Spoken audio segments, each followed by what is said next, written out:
Hi guys, this is talking about rebuilding during the Republican era. This is chapter 5 in your text from 1920 to 1937. At that time, the central government existed on paper only. The real power was exercised by numerous local warlords. Much was achieved in China's nation building, but mostly in urban areas. Shanghai went through a golden age of prosperity, creativity, and diversity. CCP territories were located in unruly, unstable, impoverished areas of the countryside. CCP stands for the Chinese Communist Party. The end of 1934, the CCP was on the run and began its long march to Yan'an in Shanxi province. And here's a map of China. These red shaded areas were areas where the communists were in power, and then this convoluted series of arrows was the Long March, and they ended up here. Okay, it's a very famous time in Chinese history.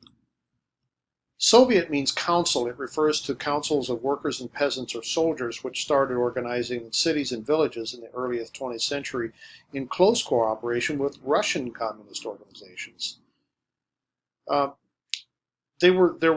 China was ruled by landlords, and one of them was Zhang Zhongchang, the dog meat general. Reputation for violence and womanizing, and he loved to eat dog meat, was based in Shandong. There's another one, Feng Yuxiang, the Christian general based in Shanxi, known for his missionary zeal after his conversion to Christianity. Yan Xishan, the model governor, was based in Shanxi, pursued stability and economic development.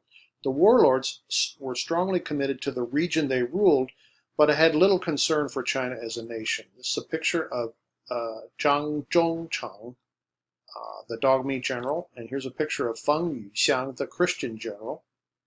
This is a picture of Yan Xishan, the model governor.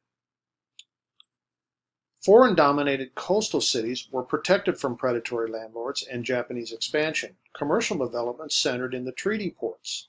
More Chinese-owned businesses. Industrial labor force grew to 2 million people, and a quarter of those in Shanghai. Li Dajiao was the first in China to draw attention to Marxism. The Beijing Daily Paper published translations of writings about Marxist theory.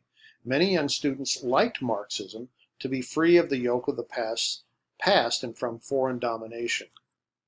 There's Li Dajiao. November of 1920, the Shanghai Communist Group drafted the Manifesto of the Communist Party in China. The goal was to create a new society in accordance with communist ideals and eliminate the capitalist system. The CCP was officially established in 1921, and the first Congress was held in Shanghai with 12 delegates, including Mao Zedong. The Soviets wanted the CCP to cooperate with other groups, including Sun Yat-sen's Kuomintang, the GMD.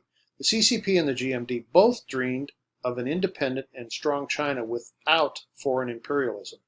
Between 1923 and 27, the GMD and the CCP worked closely with the Soviet Union.